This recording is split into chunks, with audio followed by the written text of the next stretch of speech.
All right, welcome back everyone. Thank you so much for joining us after this morning's conference. I am pleased to introduce our first speaker for this afternoon for our Making Climate an Election Priorities session, Nathaniel Stinnett.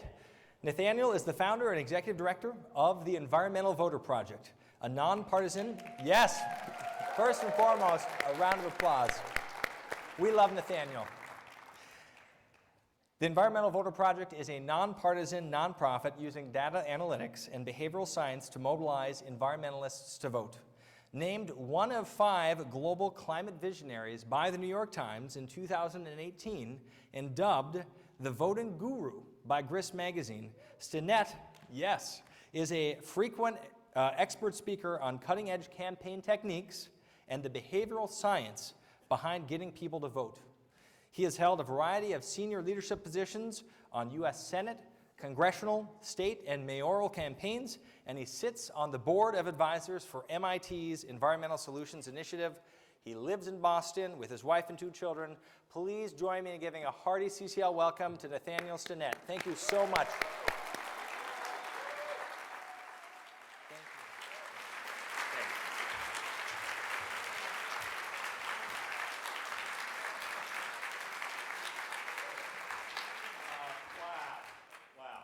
Thank you all so much.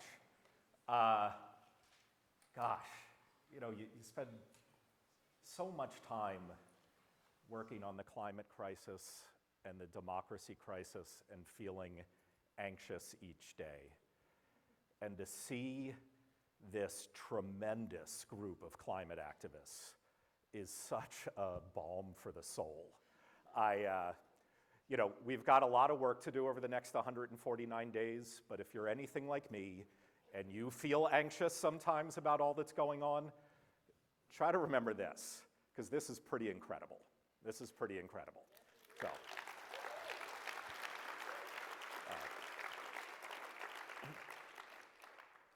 all right, well, I've got 20 minutes to talk about the next 149 days and how we are going to make climate a big voting issue. So I'm going to go ahead and get started. I think slides will be coming up soon. I'm going to just, are they up there? Yeah. There we go. Awesome. All right. Are we ready here? Okay, awesome. Awesome. Okay. We've got a problem to solve, guys. We've got a problem to solve. There are not enough voters who, when they go in to vote, list climate or other environmental issues as a top priority.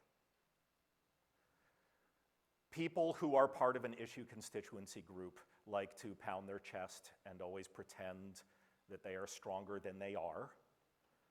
But the truth is, we do not have enough political power. We do not have enough political power.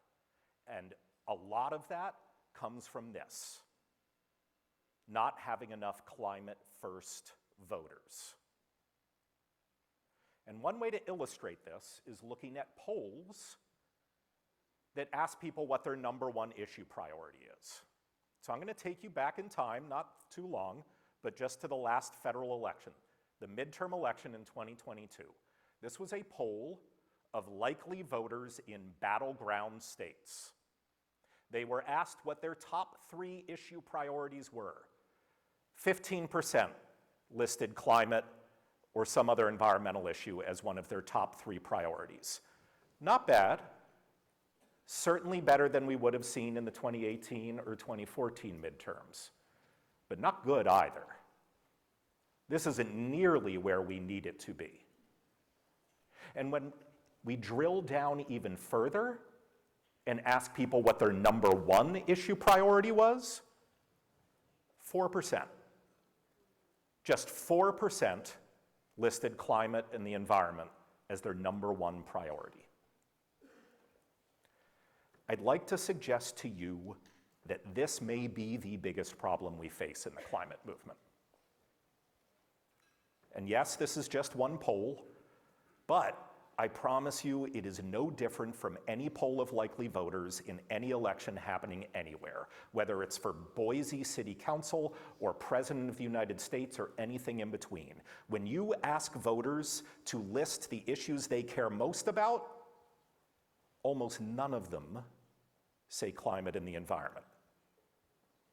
Now, some of you are probably thinking, well, Nathaniel, I see all these polls that say, majorities of Americans want government action on climate change, and everybody supports addressing the climate crisis. And you're right. You're right. But there's a big difference between voter preferences and voter priorities. There are probably a whole bunch of people who would like to get rid of daylight savings. But it's not going to decide the election, right? It's not a high priority for voters. And unfortunately, climate change is not that different. There are huge majorities of people who would prefer government action to address the climate crisis, but almost no voters list it as a top priority. And there are two reasons, at least two that I'd like to discuss right now, why this is a huge problem. The first is probably pretty obvious. When very few voters list climate as a top priority, it makes it a lot harder to elect climate leaders, not just at the federal level, but also the state and local level. But here's the second reason that people often don't think of, the second reason why this is such a big problem.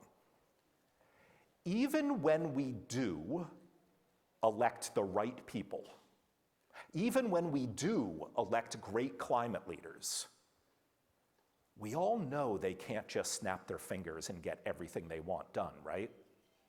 It's not that easy. They still need to decide what to spend their precious political capital on, and they ain't gonna spend it on the thing that 4% of likely voters list as a top priority. They're just not. And so even when we win, whatever that means to any of you, even when we win an election, we still might not get the policy that we want because of this lack of demand in the political marketplace for climate leadership. This is the problem that we are trying to solve at the Environmental Voter Project. This is the problem that I know many of you are trying to solve, and I think this is a problem that we all need to pay very close attention to over the next 149 days. And in particular, I want to address that this is a likely voter poll. You've probably all heard that term before. Likely voters. These are people who have a history of voting in whatever the election is that's being polled. One of the really important facts that led to the founding of the Environmental Voter Project was drilling down into polls like this and realizing something extraordinary, and that was the following. Although there are very few voters who list climate and the environment as their top priority, if you look at non-voters, there are millions of them who list climate as a top priority. Millions of them. Simply put, environmentalists aren't voting. And we spend so much time and energy in the climate movement thinking about our persuasion problems, thinking about how can we convince more people to care deeply about this issue and this problem. And that's important, don't get me wrong. But we don't spend nearly enough time thinking about the people who are already with us, who just aren't taking a very important action, which is voting, not just in federal elections, but state and local elections as well. And I know I just made a pretty bold claim, so let me back it up with a little data about how many of these super environmentalists don't vote. Remember that poll that I just had up there? 4% of likely voters in battleground states in the 2020 midterms listed climate as their top priority. If you drill down into specific states, you see something really interesting. So look at the very top line there. Likely voters in Nevada. They were asked, when choosing a candidate, what is the single most important factor? 5% said climate change. But look at the next line. If you ask unlikely voters in Nevada, 10% of them said climate change was the single most important factor when choosing a candidate. Twice as many. Now look at Pennsylvania, not an unimportant battleground state. 3% of likely voters listed climate as the top priority when choosing a candidate, 7% of unlikely voters. Now, mind you, this is for the 2022 midterms, but I can guarantee this is very similar to what you are seeing in polling data right now. And when you put this all together, we at the Environmental Voter Project approximate that 8 million already registered voters, or already registered, stayed home and didn't cast a ballot in the last presidential election. 8 million. And I know I see some of you like shaking your heads, and I get it. It can be frustrating. But what I'd like to suggest to you is that this is an opportunity. We live in a moment in time where it's become almost impossible to change people's minds about climate change. But what these people represent are people who don't need their minds changed. They are with us. They already list climate and other environmental issues as their #1 priority over all other issues, yet they aren't voting. They don't need their minds changed. They need their behavior changed. And I won't claim that's easy. Obviously, it's not. But it is easier. And it's also often cheaper. This is what we focus on, and this is what I hope many of you will be focusing on the coming weeks and months. And in particular, there is one really, really important reason that I want to drill down on for the next few minutes as to why it is so, so important to find these non-voting environmentalists and get them to vote. And that is this. Who you vote for is secret. Whether you vote or not is public record. You know something's important when the speaker literally writes, "key point," right? Okay. If there is only one thing you remember from my presentation today, literally let it be this. Whether you vote or not is public record. Take it from someone who has run dozens of campaigns. This is how the first meeting in any political campaign goes. They open up their laptops. They look at public voter files. Because whether you vote or not is public record. And they say, okay, we've got limited time, we've got limited money. Who are we going to talk to, and who are we not going to talk to? And let's say you're running a gubernatorial campaign. Well, these people over here, not even registered to vote. Forget them. You're registered to vote, but look at public voter files. You haven't cast a ballot. Forget you. Oh, you people do vote, but only in presidential elections. Oh, you vote in midterms. That's great. And in gubernatorial elections, we're definitely going to target you. Oh, and you even vote in local elections. Well done. We're going to target you as well. And not to be creepy about it, but we literally know every single one of you likely voters by name and street address. And we know all of you by name and street address. And so if I'm running a gubernatorial campaign, and I've got limited time and limited money, and my only goal is to get 50% plus one of the vote on a Tuesday in November, and I know who has a history of showing up in the election I'm trying to win, well, who do you think I'm going to contact? And perhaps even more importantly, who do you think I'm going to poll to figure out what issues they care about? These people. And I know sounds cynical, but the simple truth is that politicians don't care about what non-voters think. They don't. And that's something that we accept in every other aspect of our lives, right? Like, do we expect Starbucks to care about you if you don't drink coffee? I've got a 7-year-old and a 10-year-old at home. Do we expect Ford Motor Company to market their cars to my children? My children can't drive. My children can't buy a $60,000 vehicle. No, Ford Motor Company markets their cars to drivers, just like politicians market themselves to voters. And so right now, we have this situation where politicians, for obvious reasons, because you know what, they really like to get elected, are paying attention to you over here, but the majority of the environmentalists are over here. And yes, that is frustrating, but it is a solvable problem. And this is the work that we do with many of you at Citizens Climate Lobby and the Environmental Voter Project every single day. Another way to think about this is we are heading into an election where often we are thinking about, okay, what is the country thinking? And no campaign thinks that way. We might have 260 million adults in the United States, but they can't vote.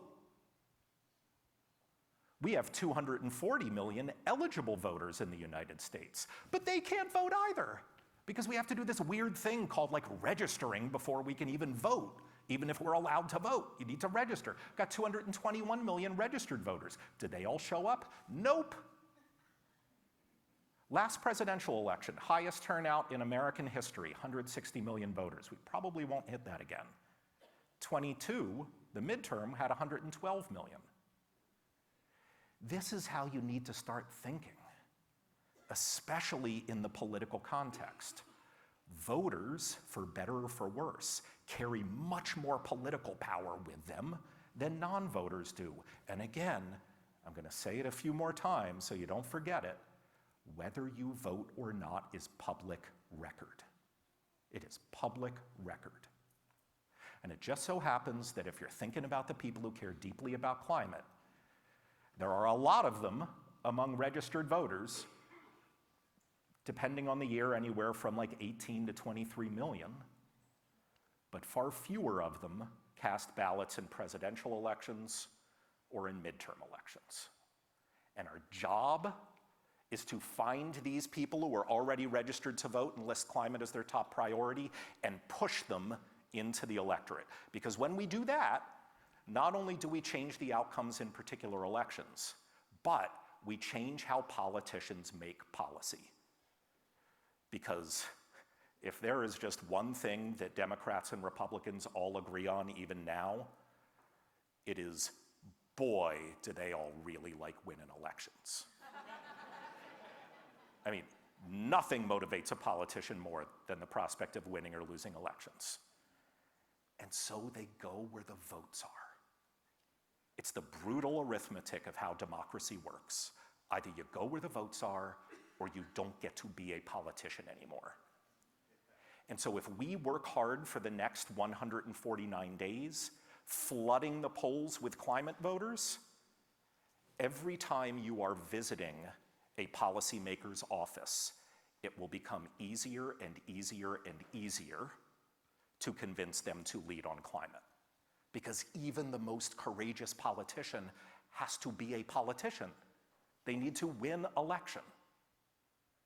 And that's why this work is so important. So please view this as an opportunity. I love CCL, and I love how you talk about building the political will for climate leadership. And part of that is flooding this political marketplace with climate voters. And so what we're looking at here at the Environmental Voter Project, the nonprofit that I run, we only work in 19 states. We're not as big as CCL yet. But just in these 19 states, we have individually identified 4.8 million already registered voters who list climate or other environmental issues as their #1 priority, yet they are unlikely to vote. And why do we think they're unlikely to vote? Because whether you vote or not is public record. And we looked and we saw they didn't vote in 2020 or any election since then. And we know these people by name and street address. And we've run hundreds of randomized control trials telling us which messages work best over which communications media delivered to which subgroups of these voters to turn them from non-voters to new voters to consistent voters. And so, please consider the next 149 days as an opportunity for you to have an enormous impact. Brett's going to come up soon and tell you about all of the ways that EVP and CCL are working together to try to build turnout in the climate movement. But just very briefly, Weekly phone banks. Weekly phone banks. Every Wednesday evening or Wednesday in the afternoon, if you're on the Pacific Coast, we are running phone banks. There is always someone there to answer your questions. We always provide training. And once you get trained, we'll just give you the information and you can call on your own. I know many of you are part of our postcarding campaigns. We're sending tested postcards to these non-voting environmentalists. We're also running door-to-door canvassing in Tucson, Austin, Pittsburgh, and Philadelphia. And finally, I'll just say, even if you do none of those things, although, oh my gosh, do I hope you do, take it from someone who runs a nonprofit that thinks about behavioral science every day. One of the most important things you can do is be loud and proud as a climate voter. Human beings are social animals, and all of your friends and peers look to you as an example of what it means to be a climate activist. And you need them to think that voting is the highest duty of climate activists this year. So please, I would love to see you on phone banks or in postcarding parties or knocking on doors. And I ask you, as the last thing to do before I leave the stage, I ask you to consider where you will be 149 days from now. Yeah, I know. You're gonna feel anxious, and you don't wanna have any regrets. And so do yourself a favor. You don't need to worry. I absolve you of worrying over the next 4.5, 5 months. This is a time for action. Get involved so that when you do start worrying, you know that you don't have any regrets. All right, thank you, folks. Thank you.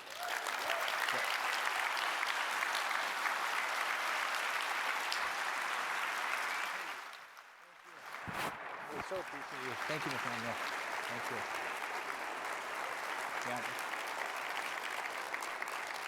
I know I speak for all of us here in the room with how much gratitude I have for the Environmental Voter Project. I was just looking it up. It was 5 years ago that we had you on our monthly call for the first time, Nathaniel, and the work that you and all of EVP have been doing these last 5 years has been absolutely transformational. So thank you from the bottom of our collective hearts.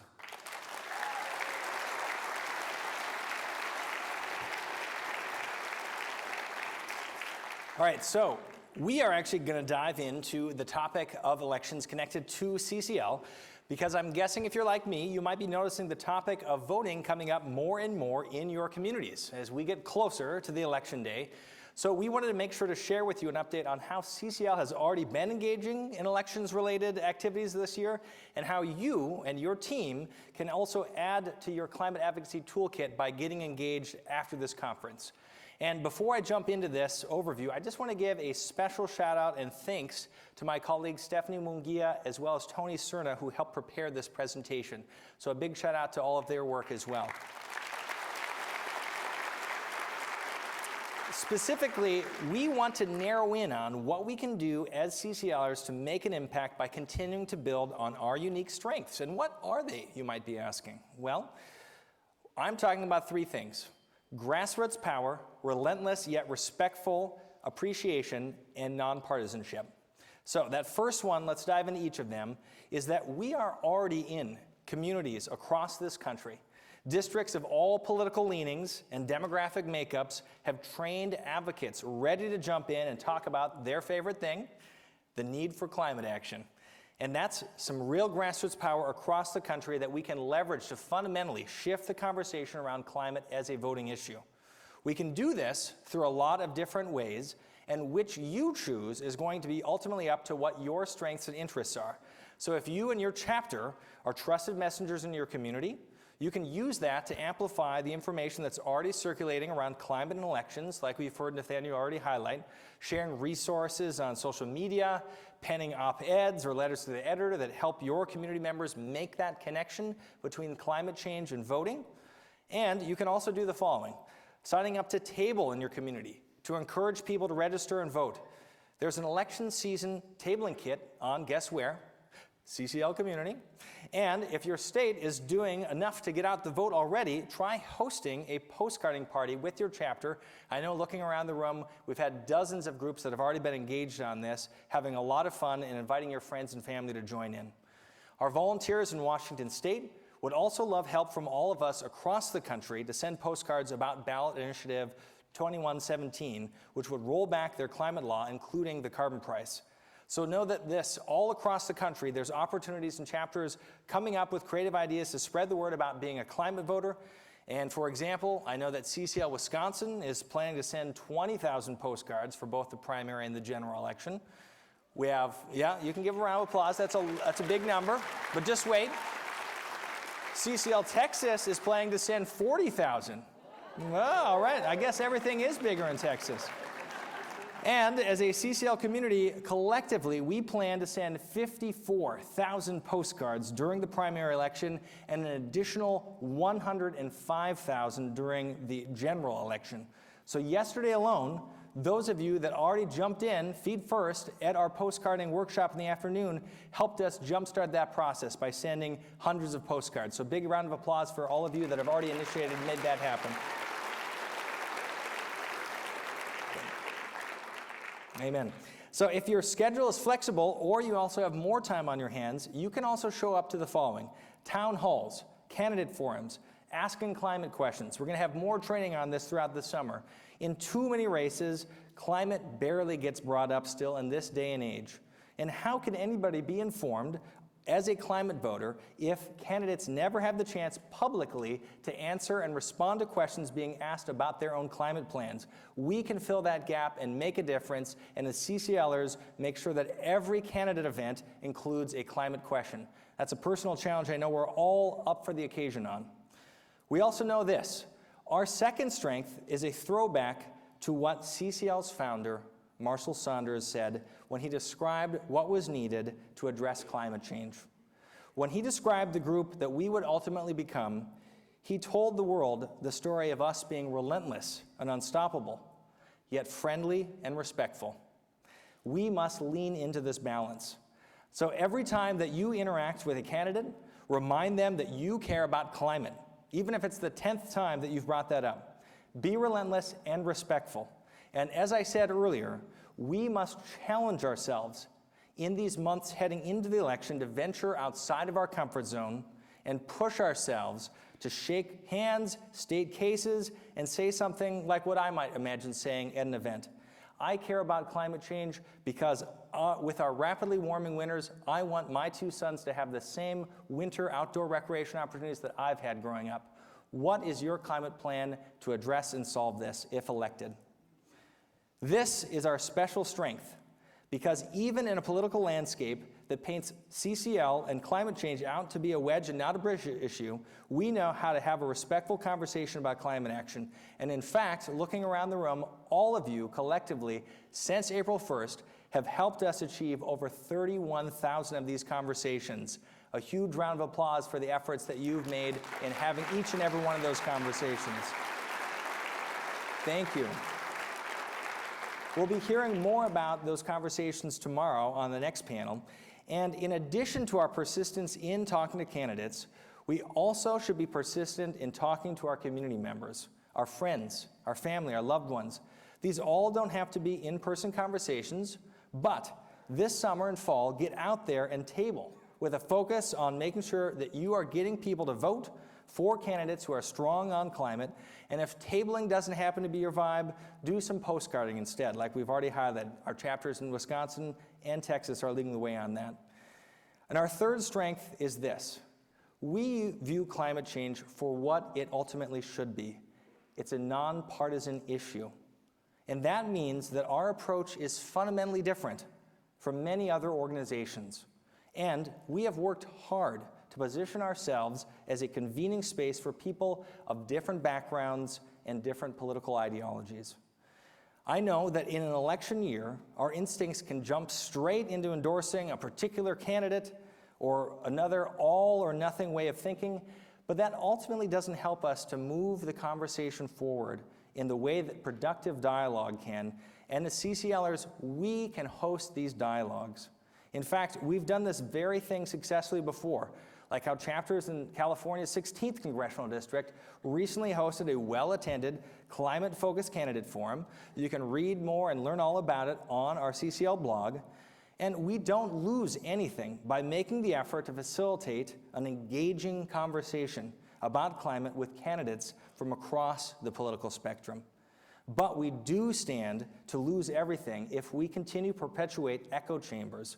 We break through them by staying curious, like we talked about earlier this morning.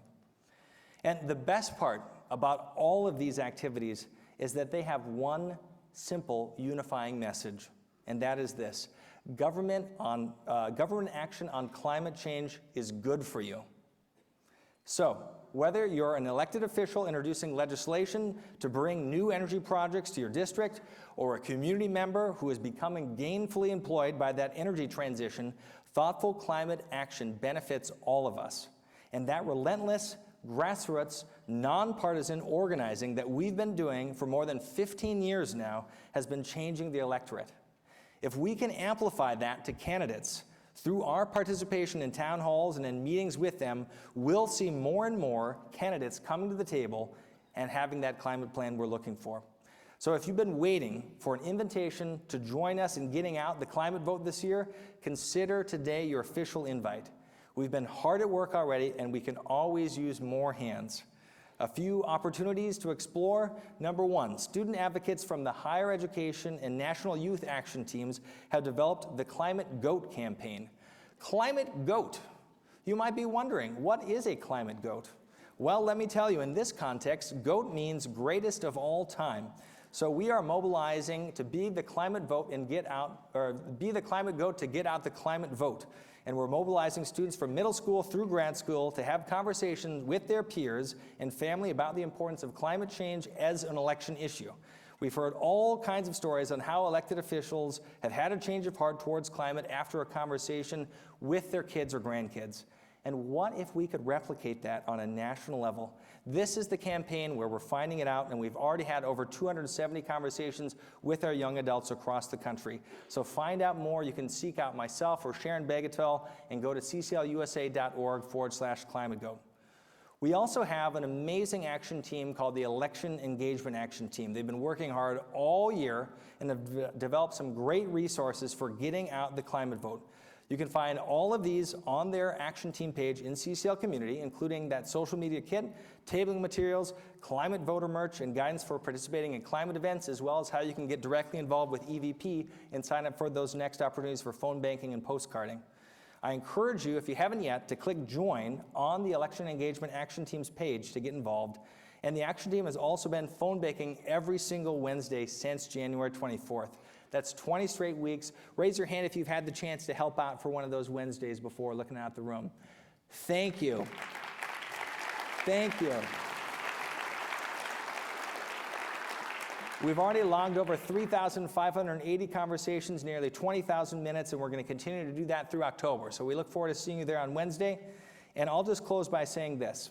However you choose to engage, I hope that you will join us in getting out the climate vote this year by doing what CCLers do best. Being in our communities, respectfully spreading a nonpartisan message of the need for climate action. And now, with that, I am honored to welcome to the stage my incredible coworkers for an update on our policy roadmap for the year ahead. So please join me in welcoming Dana Nuccitelli, CCL's Research Coordinator, and Flannery Winchester, CCL's Senior Director of Communications.